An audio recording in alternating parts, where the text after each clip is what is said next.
suņu apmācības trenere Kristīne Dafnere ilgus gadus ir dzīvojusi Vācijā, kur suņu saimnieki ērtību dēļ savas suņa kaklasiksnes aprīko ar īpašiem gaismekļiem, redzamiem tumsā. Suņu eksperte uzskata, ka šādi gaismeklīši nav modes untums vai saimnieka kaprīze. Tumšajā laikā tās ir pat ļoti svarīgas.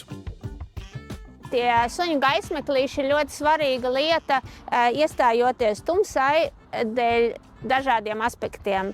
Pirmais ir redzamība, lai savu sunīti vienmēr var redzēt. Otrs ir tikpat svarīgi, lai arī citi cilvēki var redzēt to, ka sunītis man ir līdzi. Ja viņam ir apgaismojums, tā iespēja ir mazāka, ka viņam kāds uzkāps virsū.